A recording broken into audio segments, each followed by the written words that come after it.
The sky was dark. Smoke filled the air. Explosions shook the ground. The battlefield was a nightmare.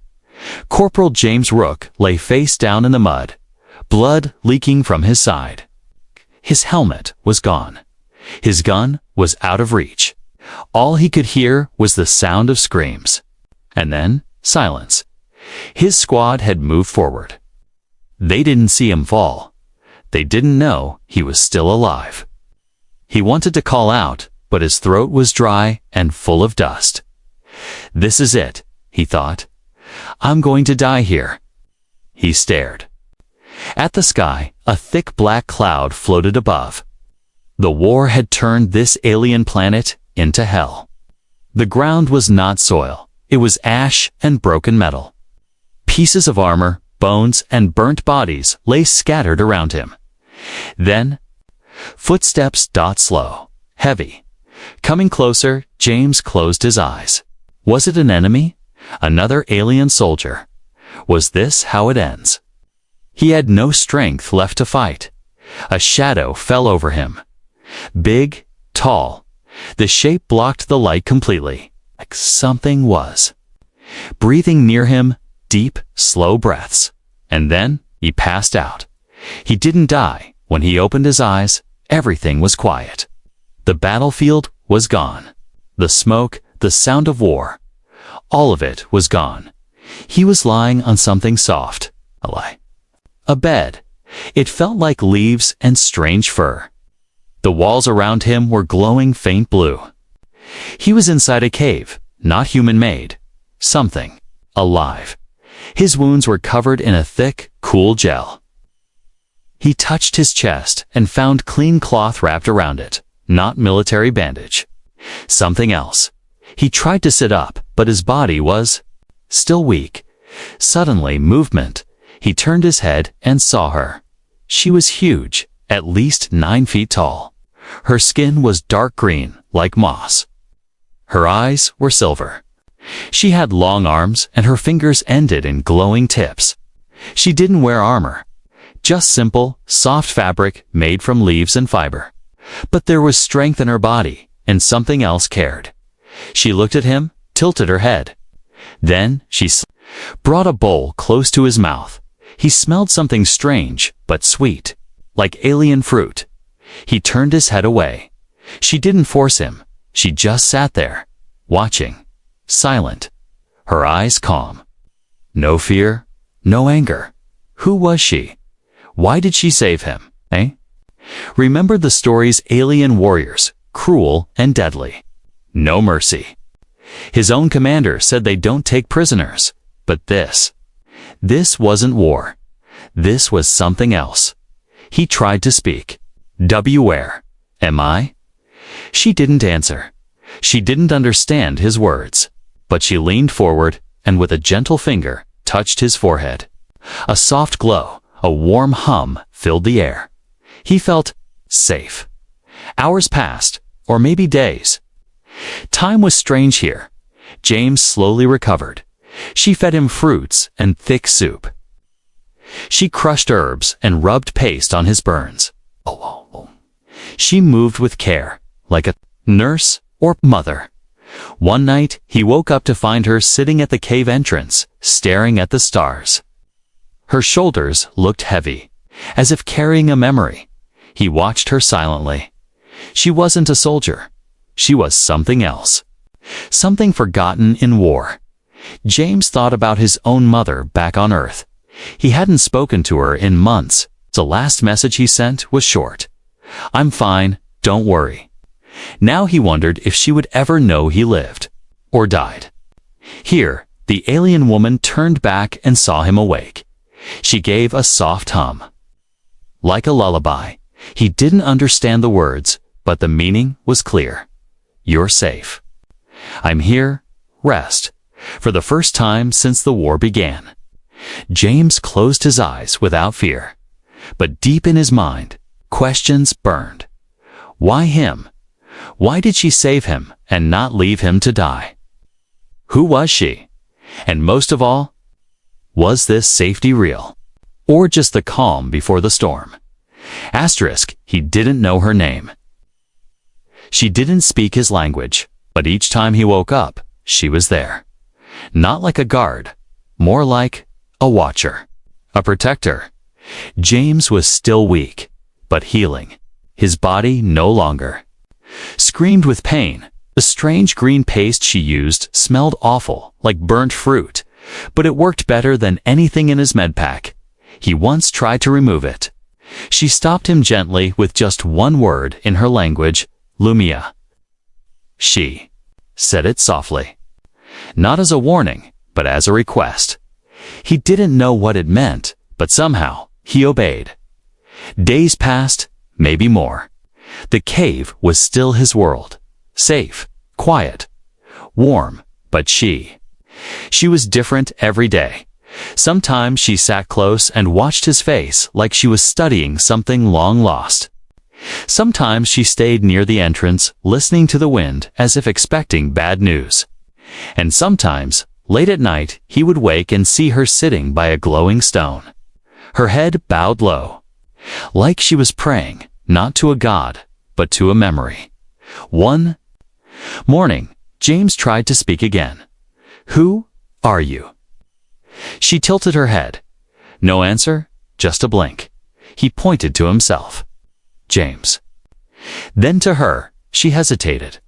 Then slowly, she touched her chest. Her palm glowed faint blue. Serena, her voice was deep, musical, not made for human ears. But somehow, it calmed him. Serena, that was her name. James tried drawing in the dirt, a human, a planet, a spaceship. She understood some of it. She added her own symbols, stars and circles. A shape like her face. A smaller shape beside it. Another of her kind. A child. He nodded toward it. She grew still. Then she wiped it away with her long hand. Quickly, pain flashed across her silver eyes. That was her child. And it was gone. Later that night, James had a nightmare. He screamed. Loud, too loud. Images of war. His squad getting hit. Fire all around. The last second before he was left behind, he woke, breathing fast. Heart racing, she was already beside him. She didn't say anything, just sat there. One hand gently placed near his dot, not touching, just close, like she knew. Sometimes silence was better than words. He wanted to cry. Not because of the pain, but because this alien, this giant creature not even from his planet, was the only one treating him like he mattered. The next day, he tried walking. His legs still hurt, but it held. She didn't stop him, just followed him closely. The cave opened into a green valley, with trees that glowed faint purple. Strange birds flew in silence. The ground was soft like moss. He saw broken machines nearby, old human tech. A drone, rusted and half-buried. Part of a helmet. So, humans were here before. He turned to Serena. She just stared into the trees, guarded, alert. Maybe she lost her child in a human attack. Was he the enemy then? Was she caring for him out of guilt? Out of pity? He didn't know. But he knew this. Every time he looked into her eyes, he didn't see hatred. Only hurt, and something else. Something deeper: hope. That evening, he offered her a gift. A small thing. Just a piece of his broken dog tag, cleaned and wrapped in a cloth. He held it out. She looked at it for a long time, then took it gently, holding it close to her chest. Lumia, she said again. This time, he dared to ask, "What does it mean?" She blinked then, in her voice broken, struggling, she whispered, "Stay safe." That's what it meant. Lumia, stay safe. James sat beside her, both of them silent. Watching the sky change colors, he thought about Earth, about his home. He missed it. But for now, this alien cave, this alien valley, this alien mother, was the only home he had. But peace never lasts long in war. And far away, deep in the forest, a human signal blinked to life. Someone was coming. And they wouldn't understand what James had found. The cave had always felt safe. Warm walls, soft ground, quiet air. But James had been a soldier long enough to know one thing: safety is not always what it seems. He woke up early that morning. Serena was gone, something she never did, usually. She sat near him or stayed close to the entrance, watching, waiting, guarding, but now, nothing. The air was still. He stood slowly. His legs still hurt, but he could walk. He looked around the cave. Something felt off. A sound, faint, almost a whisper, was coming from the far end, a part of the cave he had never seen. There, hidden, behind long glowing vines, was a wall, but not stone. Metal, metal, human metal. He pulled the vines back and found a door. Old, rusted, with the Earth Federation symbol scratched across it. "No way," he whispered. "This was ours." He pushed the door. It creaked open slowly. Inside was darkness, but not empty. Lights blinked on, soft blue and orange. Screens, tubes, broken gear. A hidden bunker long abandoned. It wasn't just a cave, it was a crashed outpost. James stepped in, heart pounding, dust covered everything. But it was clear, this place had once been alive. There were crates labeled medical, survey tools, and encrypted files. One corner still had human writing. Old messages: "Keep it sealed. She's not what we thought. Too dangerous to send back." James stopped. Who were they talking about? He turned toward the far end of the bunker and saw it, a small pod, open. Cracked. Something had once lived in there. Or had been kept there. A child-sized imprint inside the pod. His throat tightened. Was this her child's pod? Had Serena found it? Or had humans taken her child? He turned suddenly as he heard a noise behind him. She was there, Serena, silent. Watching, not angry, but not calm either. Her silver eyes were on the pod. James stepped back. Unsure. "I didn't know," he whispered. She walked past him and placed her hand on the pod. A soft glow lit up. Symbols appeared, her language, flowing like water. Then she did something he didn't expect. She sat down and began to hum, the same tune she used when he had nightmares. That soft, wordless hum. Like a lullaby, she sang it to the empty pod. And James understood everything. Her child had been here, in this cave, but not by choice. Maybe the humans captured the child. Maybe they ran tests. Maybe the war didn't start from hate, but from fear. James dropped to his knees. We were the monsters. She looked at him for the first time. She spoke a full sentence in broken English. He was small, afraid, hurt, gone. Tears formed in James' eyes. He tried to speak, but no words came. She reached out and touched his shoulder. Not with blame, with understanding. The silence was broken by a sudden loud beep from one of the old terminals. A screen blinked to life. A signal, a human one. Someone had picked up his old emergency beacon, the one he thought was broken. They were coming. Serena looked at the screen. Her face was calm, but her eyes held sorrow. James turned to her. "They'll come armed," he said. "They won't understand." She didn't answer, but she didn't need to. She had seen it before. The cave, her home. Her memory, her loss, was now marked soon. Soldiers would arrive, and they wouldn't see the truth. They would only see an alien. They would see a threat. James stood. "We have to hide." She shook her head, then pointed to the wall behind the pod. Another door. He helped her push it open. Behind it was a tunnel, dark and narrow, leading deep into the mountain. She had planned for this. She always knew. Peace was temporary. They walked in silence.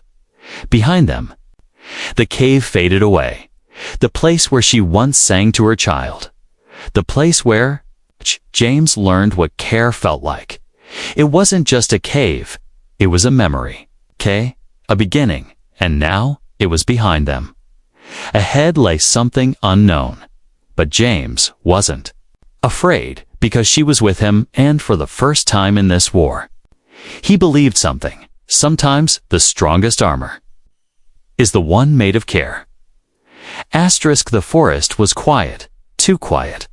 James could hear only the sound of his own breath, slow, heavy, nervous. Each step he took sank into the soft moss. Behind him, Serena moved like a ghost. Her large form made no noise. She knew this forest like her own hands.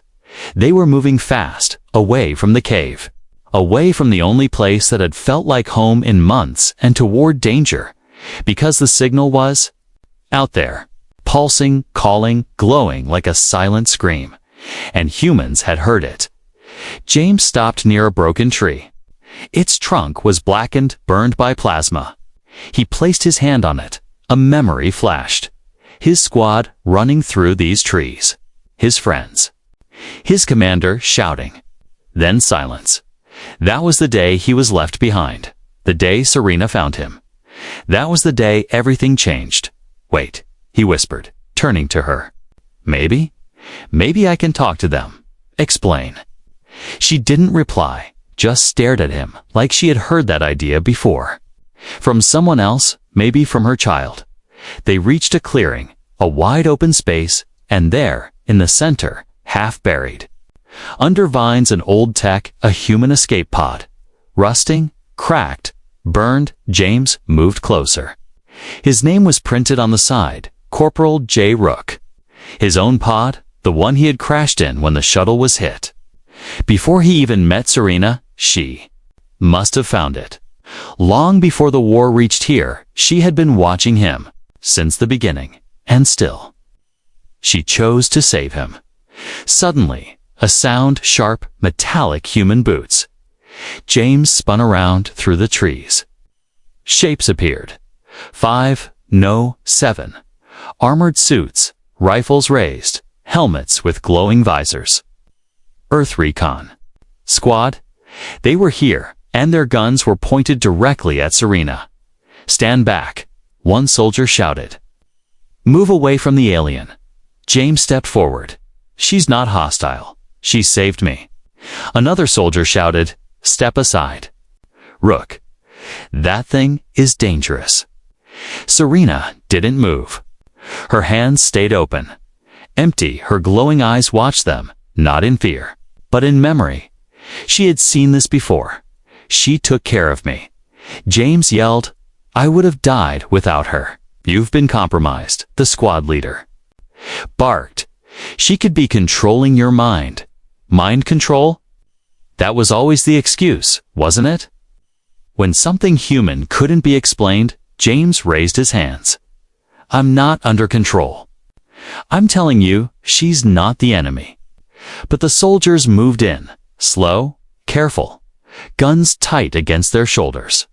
One wrong move, and it would all turn into fire. Serena took one step back.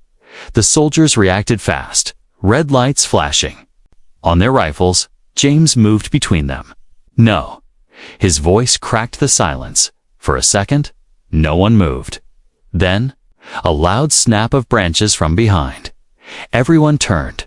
A second alien, smaller, watching from the trees.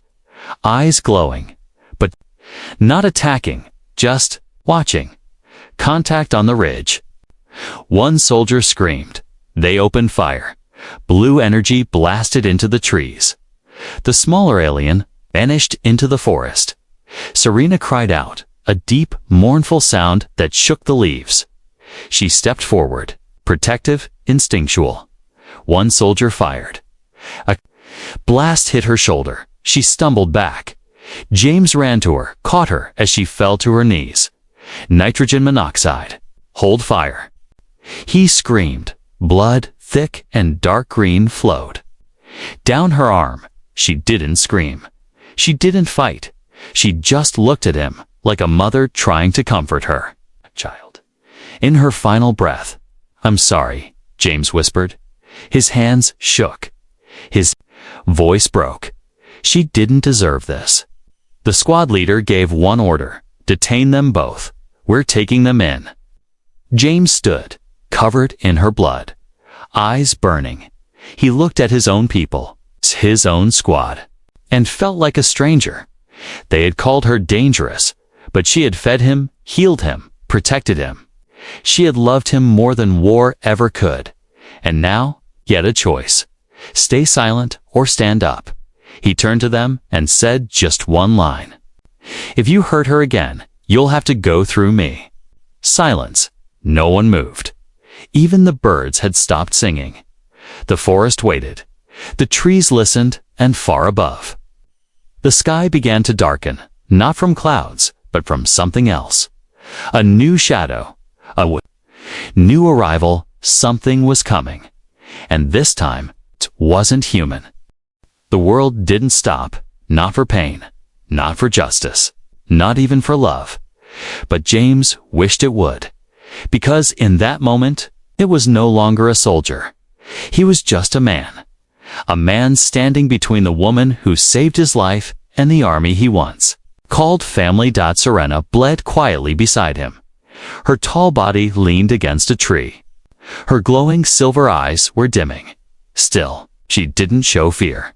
Not even when the soldiers raised their rifles again. Not even when her blood painted the moss beneath her jaw. James stood in front of her, hands up, voice shaking. "She's not a threat. You don't understand," the squad leader growled. "We lost 30 men in this sector to things like her." James shook his head. "She's not like them." "You don't know that?"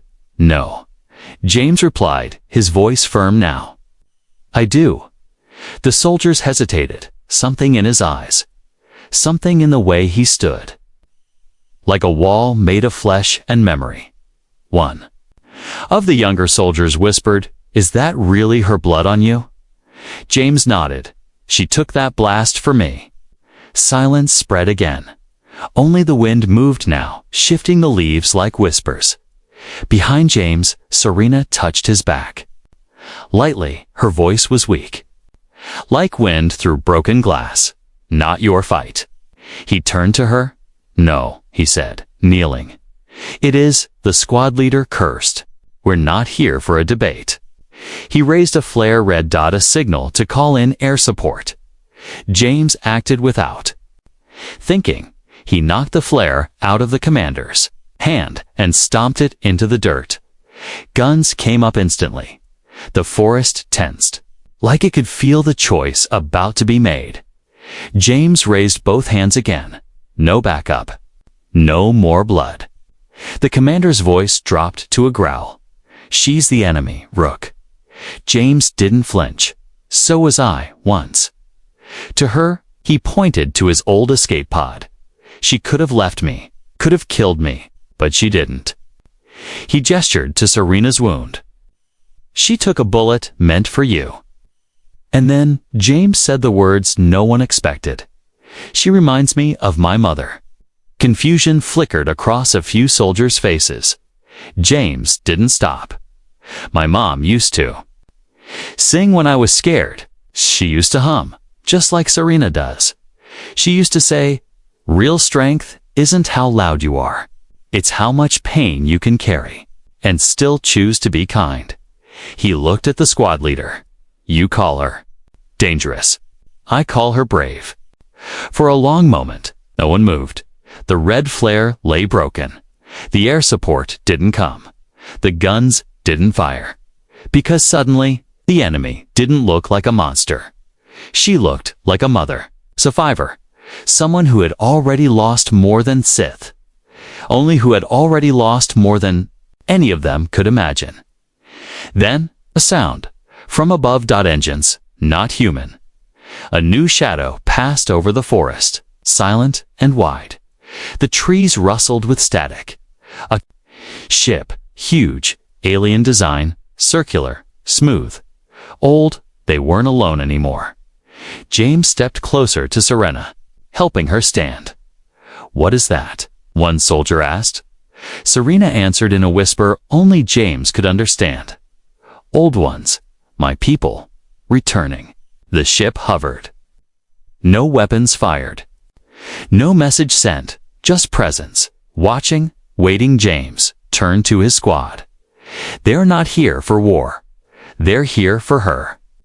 A pause. "Let her go. That's all I ask."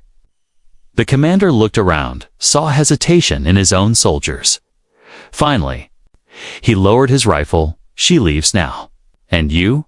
You're no longer part of this unit." James didn't blink. "I stopped being part of this war the day she saved me." Serena leaned into him, her arm over his shoulders. The ship began to descend. A beam of soft blue light reached the ground like a staircase.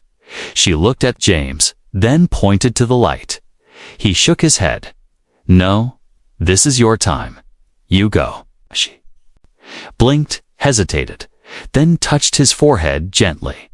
Just like the first time they met. A small glow passed between them. A goodbye, but more than that. A promise. She stepped into the light. It rose slowly, carrying her into the ship. James stood alone, covered in her blood, but not broken. Because this choice, this moment, changed everything.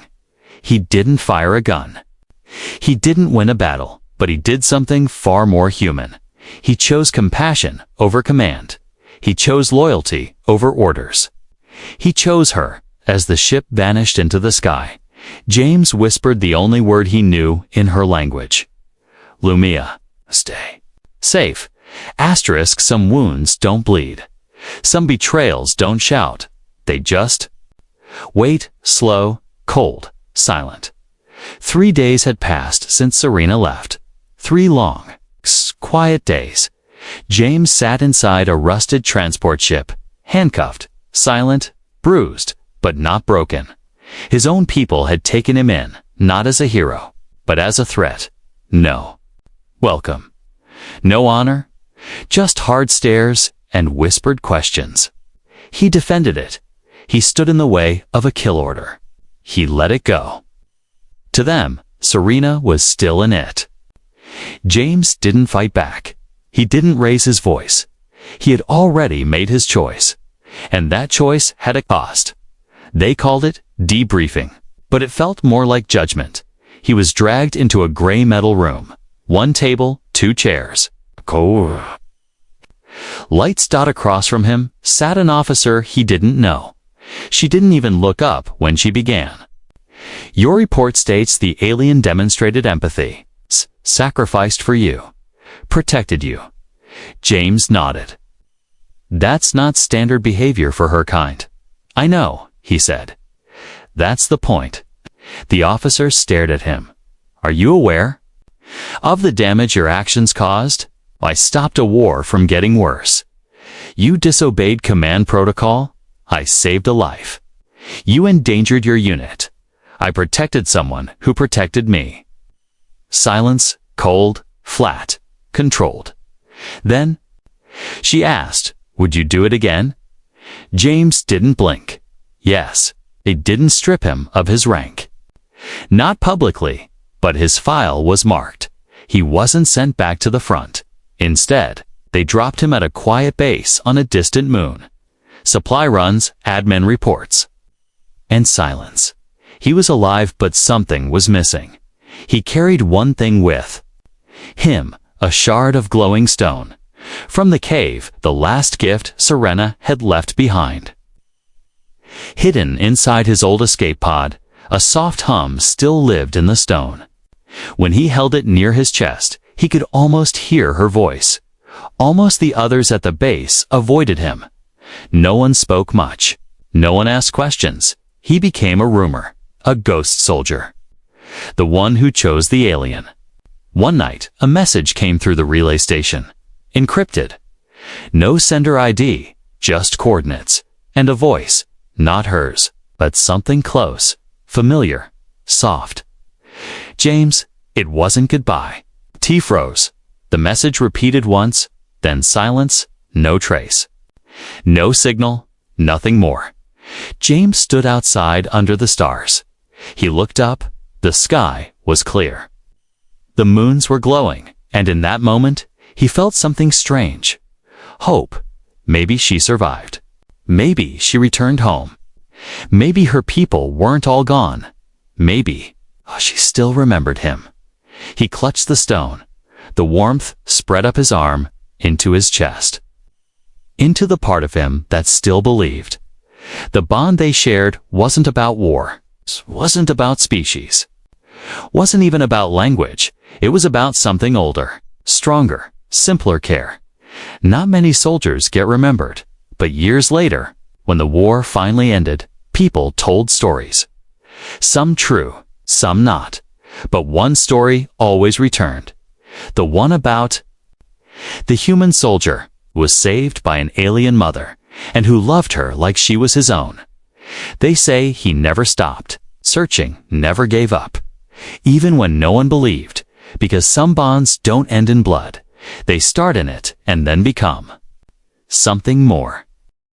The war ended, not with a bang, but with silence.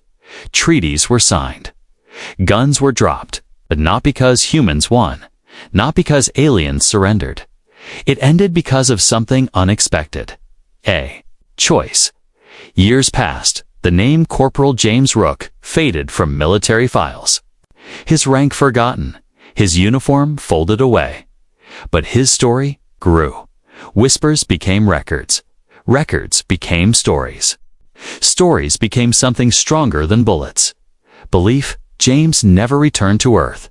He lived far from the core worlds, in a neutral zone, a place built by survivors from both sides. Humans, aliens, hybrids, lost ones, no armies, no flags, just people trying to be more than what war made them. He didn't speak much of Serena. Not at first, not until the statue was built. It stood in the center of the sanctuary, 9 feet tall, carved from silver-dashed stone. Not a warrior. Not a queen. A mother, her arms wide, one hand holding a small child, human-shaped, the other reaching toward the sky. People stood before it, quiet. Some cried, some prayed. James came once a week. He didn't bow. He didn't speak. He just sat, watched, listened. Sometimes when no one was looking, he would whisper, "Lumia, stay." Safe. One day, a young girl approached him. Alien eyes, human voice. "Is it true?" she asked. "You were the boy she saved." James smiled, soft. "I wasn't a boy, but I was lost." "Why did she help you?" He looked up at the statue, then at the child. "Because I reminded her of someone she loved." The girl frowned. "But weren't you different? Human?" James nodded. She didn't see a species. She saw a life. That was enough. Word spread. New students, diplomats, refugees came to the sanctuary, not for safety, but for understanding, and always, they stopped by the statue first. James began to write, not orders. Not reports. Stories of the forest, the cave, the moment he thought he would die, and the giant alien woman who didn't let him. He published his first log, to a simple title, Mother of the Enemy. Some called it betrayal, others called it truth, most just called it brave. One night, during a quiet walk near the edge of the sanctuary, James looked up at the stars. A shimmer passed across the sky. Not a ship, a pattern, faint, almost invisible. 3 dots. Then a curve. He froze. That shape. He'd seen it before. Serena had drawn it once with her glowing hand into the soil. Her people's symbol for home. James stood in the open clearing. No noise, no message, just the symbol, hanging like a whisper in the stars. His hand moved to his chest. The stone she had left him still hummed. After all these years, soft, steady, alive, he didn't cry, he smiled. Because sometimes, goodbye isn't the end. Sometimes, goodbye is just another way to say, I'll see you again. James never asked for reward, never wore medals, but those who knew him, truly knew him, understood. He didn't win the war. He healed something more important. The way we see each other, and when he finally passed many years later, they buried him not with soldiers, but with family at the foot of the statue. His story etched in both human, script, and alien light lines. Here lies the one who chose compassion over command, who stood between fire and mercy, who proved that being human isn't about blood, it's about heart. And on clear nights, if you listen closely near the sanctuary, you might hear a soft hum in the wind. Low, gentle, like a lullaby. She's still watching.